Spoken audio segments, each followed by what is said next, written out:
The gallant Ichabod now spent at least an extra half-hour at his toilet, brushing and furbishing up his best and indeed only suit of rusty black, and arranging his locks by a bit of broken looking-glass that hung up in the schoolhouse. That he might make his appearance before his mistress in the true style of a cavalier, he borrowed a horse from the farmer with whom he was domiciliated, a choleric old Dutchman of the name of Hans van Rippe, and thus gallantly mounted, issued forth like a knight-errant in quest of adventure. But it is meet I should, in the true spirit of romantic story, give some account of the looks and equipments of my hero and his steed. The animal he bestrode was a broken-down plough horse that had outlived almost everything but his viciousness. He was gaunt and shagged, with a ewe neck and a head like a hammer. His rusty mane and tail were tangled and knotted with burrs. One eye had lost its pupil and was glaring and spectral, but the other had the gleam of a genuine devil in it. Still, he must have had fire and metal in his day, if we may judge from the name he bore of Gunpowder. He had in fact been a favourite steed of his master's, the choleric Van Rippe, who was a furious rider and had infused, very probably, some of his own spirit into the animal. For old and broken down as he looked, there was more of the lurking devil in him than in any filly in the country. Ichabod was a suitable figure for such a steed. He rode with short stirrups, which brought his knees nearly up to the pommel of the saddle. His sharp elbows stuck out like grasshoppers. He carried his whip perpendicularly in his hand like a sceptre, and as his horse jogged on, the motion of his arms was not unlike the flapping of a pair of wings. A small wool hat rested on the top of his nose, for so his scanty strip of forehead might be called, and the skirts of his black coat fluttered out almost to the horse's tail. Such was the appearance of Ichabod and his steed, as they shambled out of the gate of Hans van Rippe, and it was altogether such an apparition as is seldom to be met with in broad daylight. It was, as I have said, a fine autumnal day. The sky was clear and serene, and nature wore that rich and golden livery which we always associate with the idea of abundance. The forests had put on their sober brown and yellow, while some trees of the tenderer kind had been nipped by the frosts into brilliant dyes of orange, purple, and scarlet. Streaming files of wild ducks began to make their appearance high in the air. The bark of the squirrel might be heard from the groves of beech and hickory nuts, and the pensive whistle of the quail at intervals from the neighboring stubble field. The small birds were taking their farewell banquets. In the fullness of their revelry, they fluttered, chirping and frolicking from bush to bush and tree to tree, capricious from the very profusion and variety around them. There was the honest cock-robin, the favourite game of stripling sportsmen with its loud, querulous notes, and the twittering blackbirds flying in sable clouds, and the golden-winged woodpecker with his crimson crest, his broad black gorget and splendid plumage, and the cedar bird with its red-tipped wings and yellow-tipped tail, and its little Montero cap of feathers, and the blue jay, that noisy coxcomb in his gay light blue coat and white underclothes, screaming and chattering, nodding and bobbing and bowing, and pretending to be on good terms with every songster of the grove.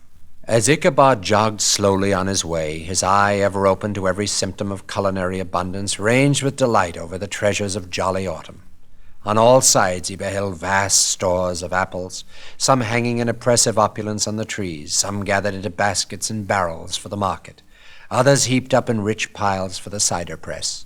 Farther on he beheld great fields of Indian corn, with its golden ears peeping from their leafy coverts and holding out the promise of cakes and hasty pudding, and the yellow pumpkins lying beneath them, turning up their fair round bellies to the sun, and giving ample prospects of the most luxurious of pies.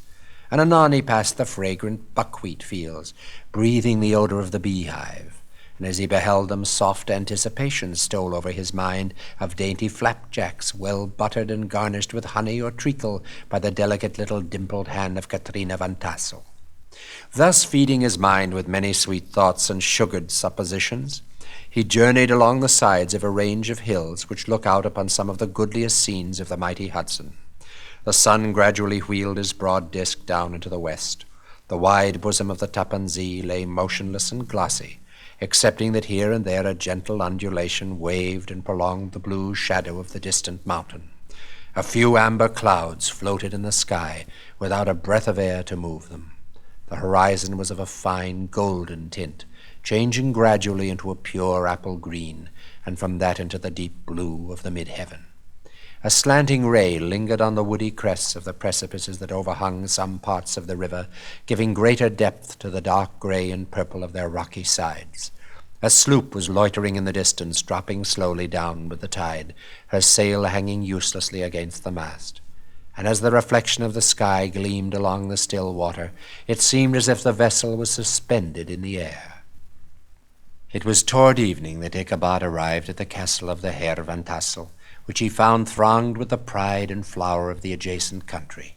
Old farmers, a spare, leathern-faced race in homespun coats and breeches, blue stockings, huge shoes, and magnificent pewter buckles, their brisk, withered little dames in close crimped caps, long-waisted short gowns, homespun petticoats with scissors and pincushions, and gay calico pockets hanging on the outside, buxom lasses almost as antiquated as their mothers, excepting where a straw hat, a fine ribbon, or perhaps a white frock, gave symptoms of city innovation. The sons in short, square-skirted coats with rows of stupendous brass buttons, and their hair generally queued in the fashion of the times, especially if they could procure an eel-skin for the purpose, it being esteemed throughout the country as a potent nourisher and strengthener of the hair. Brom Bones, however, was the hero of the scene, having come to the gathering on his favorite steed, Daredevil, a creature like himself, full of mettle and mischief, and which no one but himself could manage. He was, in fact, noted for preferring vicious animals, given to all kinds of tricks, which kept the rider in constant risk of his neck, for he held a tractable, well-broken horse as unworthy of a lad of spirit. Fain would I pause to dwell upon the world of charms that burst upon the enraptured gaze of my hero as he entered the state parlor of Van Tassel's mansion. Not those of the bevy of buxom lasses with their luxurious display of red and white, but the ample charms of a genuine Dutch country tea-table in the sumptuous time of autumn. Such heaped-up platters of cakes of various and almost indescribable kinds, known only to experienced Dutch housewives. There was the doughty doughnut, the tenderer oliekoek, and the crisp and crumbling cruller, sweet cakes and shortcakes, ginger cakes and honey cakes, and the whole family of cakes. And then there were apple pies and peach pies and pumpkin pies, besides slices of ham and smoked beef, and moreover delectable dishes of preserved plums and peaches and pears and quinces, not to mention broiled shad and roasted chickens, together with bowls of milk and cream, all mingled higgledy-piggledy pretty much as I have enumerated them, with the motherly teapot sending up its clouds of vapor from the midst. Heaven bless the mark!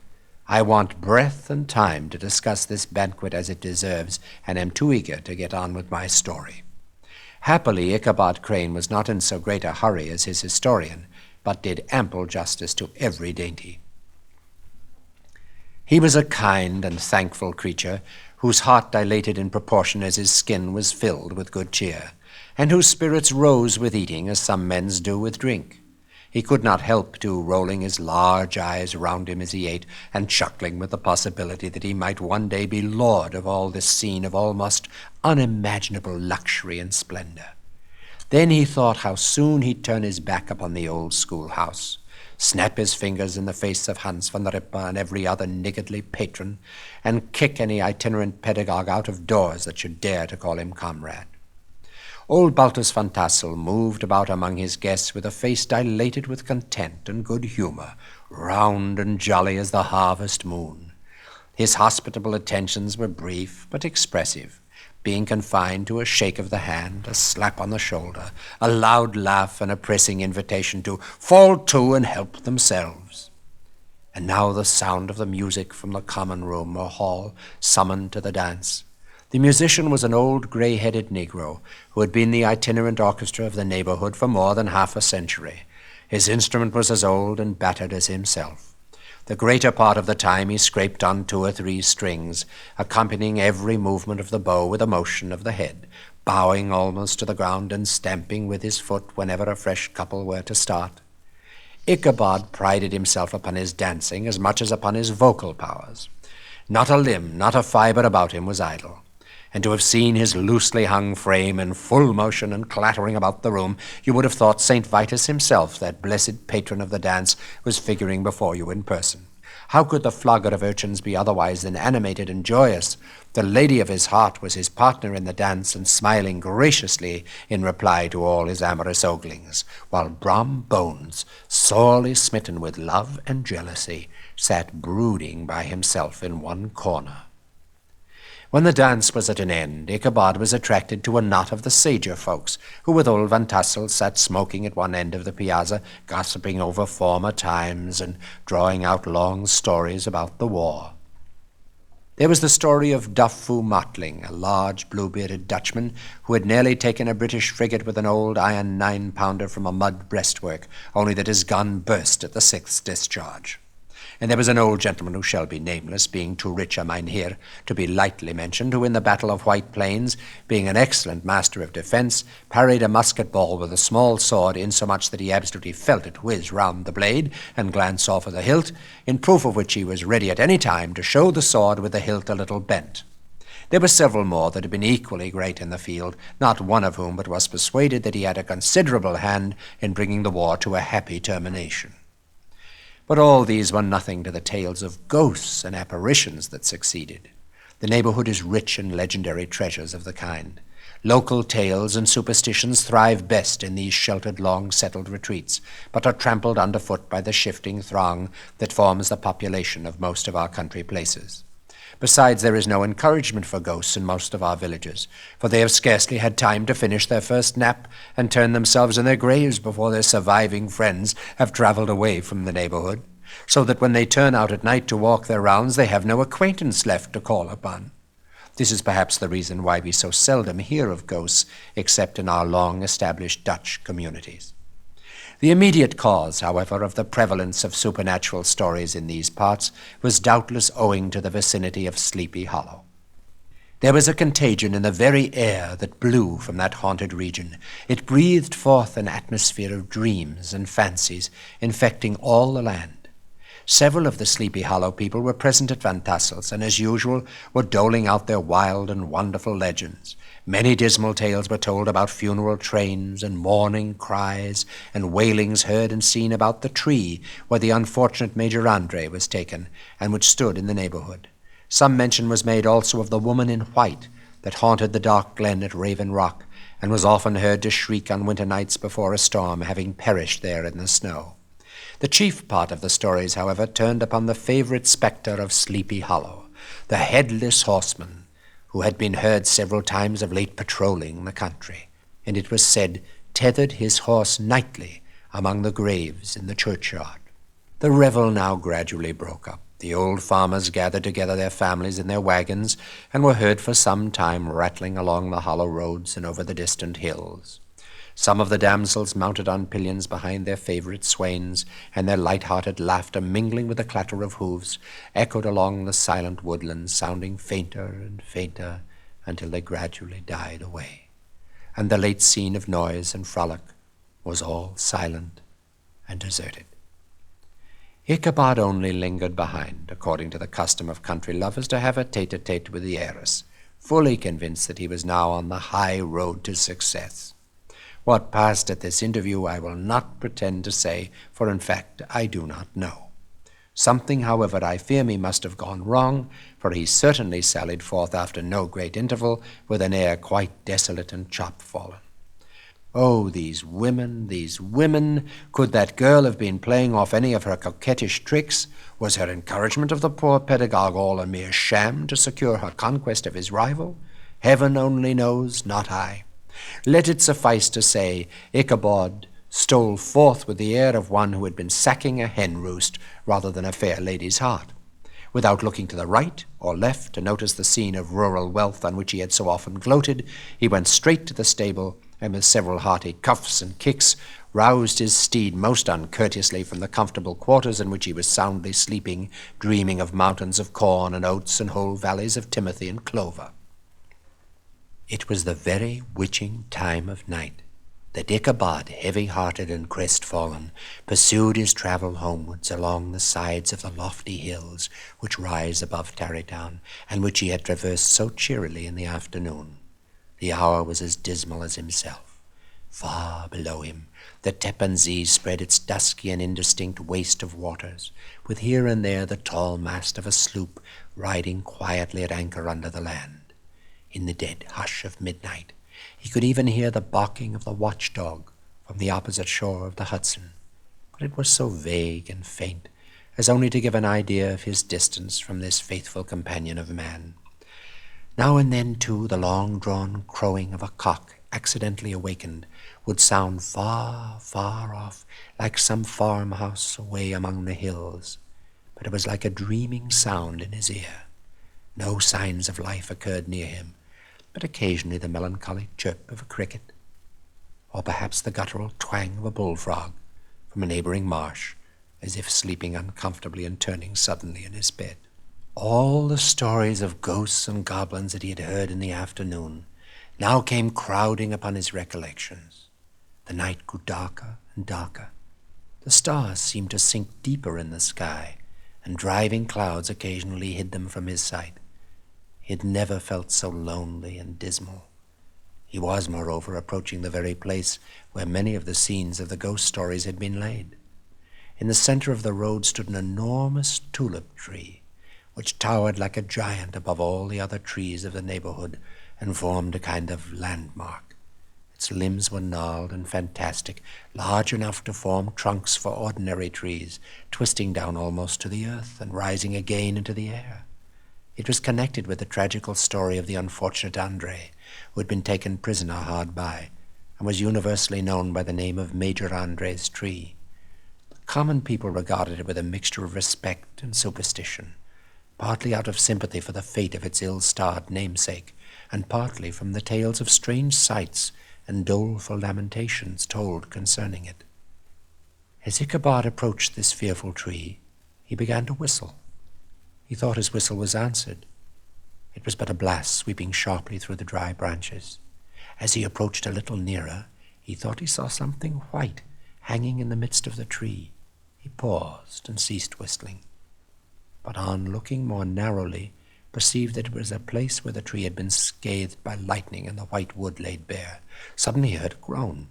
His teeth chattered and his knees smote against the saddle. It was but the rubbing of one huge bough upon another as they were swayed about by the breeze. He passed the tree in safety, but new perils lay before him. About 200 yards from the tree, a small brook crossed the road and ran into a marshy and thickly wooded glen known by the name of Wiley's Swamp. A few rough logs, laid side by side, served for a bridge over this stream. On that side of the road where the brook entered the wood, a group of oaks and chestnuts, matted thick with wild grapevines, threw a cavernous gloom over it. To pass this bridge was the severest trial. It was at this identical spot that the unfortunate Andre was captured, and under the covert of those chestnuts and vines were the sturdy yeomen concealed who surprised him. This has ever since been considered a haunted stream, and fearful are the feelings of the schoolboy who has to pass it alone after dark. As he approached the stream, his heart began to thump. He summoned up, however, all his resolution, gave his horse half a score of kicks in the ribs, and attempted to dash briskly across the bridge. But instead of starting forward, the perverse old animal made a lateral movement and ran broadside against the fence. Ichabod, whose fears increased with the delay, jerked the reins on the other side and kicked lustily with the contrary foot. It was all in vain. His steed started, it is true, but it was only to plunge to the opposite side of the road into a thicket of brambles and alder bushes.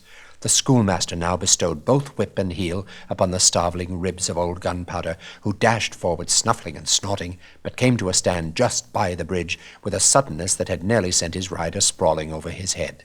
Just at this moment, a plashy tramp by the side of the bridge caught the sensitive ear of Ichabod. In the dark shadow of the grove, on the margin of the brook, he beheld something huge, misshapen, black, and towering. It stirred not, but seemed to gather up in the gloom like some gigantic monster ready to spring upon the traveller.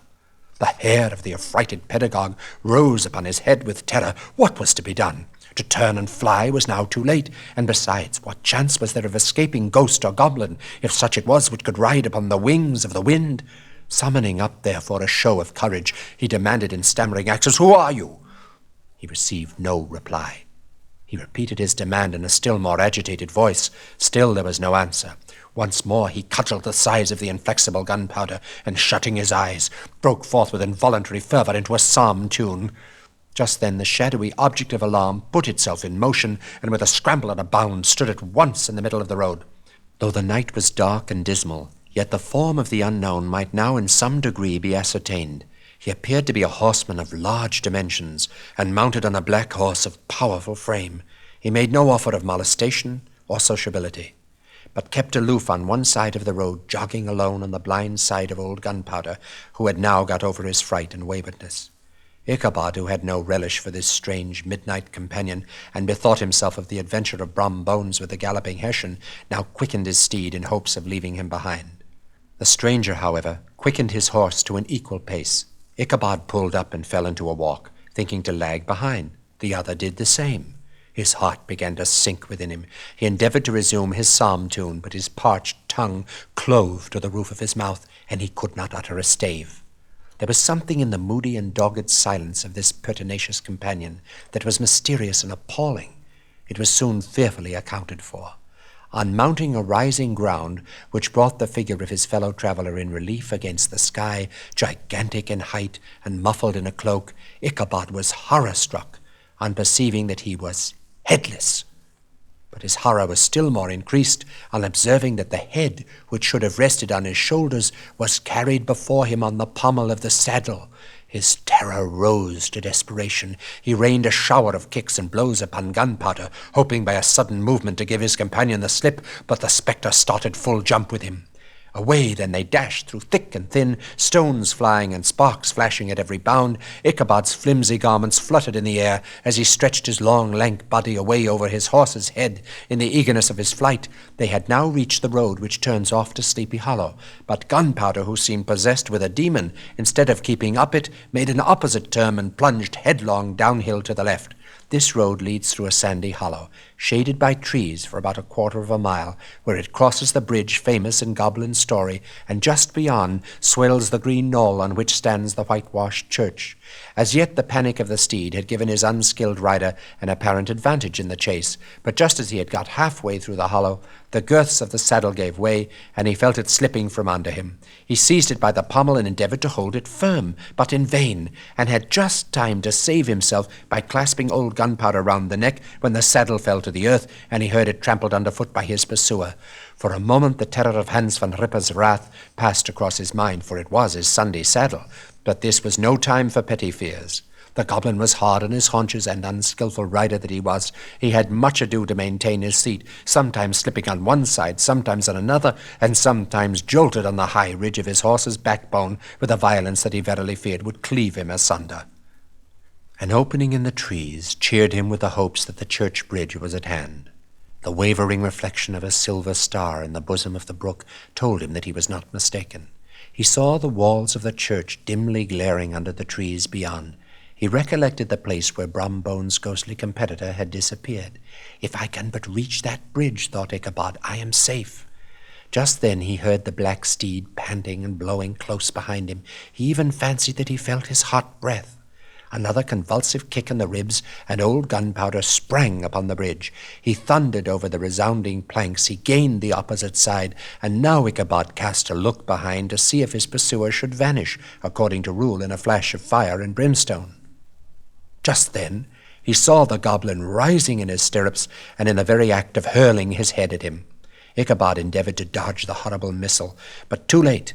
It encountered his cranium with a tremendous crash. He was tumbled headlong into the dust, and Gunpowder, the black steed, and the goblin rider passed by like a whirlwind. The next morning the old horse was found without his saddle, and with the bridle under his feet, soberly cropping the grass at his master's gate. Ichabod did not make his appearance at breakfast. Dinner hour came, but no Ichabod. The boys assembled at the schoolhouse and strolled idly about the banks of the brook, but no schoolmaster. Hans van Ripper now began to feel some uneasiness about the fate of poor Ichabod in his saddle. An inquiry was set on foot, and after diligent investigation they came upon his traces. In one part of the road leading to the church was found the saddle trampled in the dirt. The tracks of horses' hoofs, deeply dented in the road and evidently at furious speed, were traced to the bridge, beyond which, on the bank of a broad part of the brook where the water ran deep and black, was found the hat of the unfortunate Ichabod, and close beside it a shattered pumpkin. The brook was searched, but the body of the schoolmaster was not to be discovered. Hans van Rippe, an executor of his estate, examined the bundle which contained all his worldly effects. They consisted of 2 shirts and a half, 2 stocks for the neck, a pair or 2 of worsted stockings, an old pair of corduroy small clothes, a rusty razor, a book of psalm tunes full of dog's ears, and a broken pitch pipe. As to the books and furniture of the schoolhouse, they belonged to the community, excepting Cotton Mather's History of Witchcraft, a New England almanac, and a book of dreams and fortune-telling, in which last was a sheet of foolscap, much scribbled and blotted in several fruitless attempts to make a copy of verses in honor of the heiress of Van Tassel. These magic books and the poetic scrawl were forthwith consigned to the flames by Hans van Rippe, who from that time forward determined to send his children no more to school, observing that he never knew any good come of this same reading and writing. Whatever money the schoolmaster possessed, and he had received his quarter's pay but a day or 2 before, he must have had about his person at the time of his disappearance. The mysterious event caused much speculation at the church on the following Sunday. Knots of gazers and gossips were collected at the churchyard, at the bridge, and at the spot where the hat and pumpkin had been found. The stories of Brouwer, of Bones, and a whole budget of others were called to mind. And when they had diligently considered them all and compared them with the symptoms of the present case, they shook their heads and came to the conclusion that Ichabod had been carried off by the galloping Hessian. As he was a bachelor and in nobody's debt, nobody troubled his head any more about him. The school was removed to a different quarter of the hollow, and another pedagogue reigned in his stead. It is true, an old farmer who had been down to New York on a visit several years after, and from whom this account of the ghostly adventure was received, brought home the intelligence that Ichabod Crane was still alive, that he had left the neighborhood partly through fear of the goblin and Hans van Rippe, and partly in mortification at having been suddenly dismissed by the heiress, that he had changed his quarters to a distant part of the country, had kept school and studied law at the same time, had been admitted to the bar, turned politician, electioneered, written for the newspapers, and finally had been made a justice of the 10-pound court. Brom Bones, too, who shortly after his rival's disappearance conducted the blooming Katrina in triumph to the altar, was observed to look exceedingly knowing whenever the story of Ichabod was related, and always burst into a hearty laugh at the mention of the pumpkin, which led some to suspect that he knew more about the matter than he chose to tell.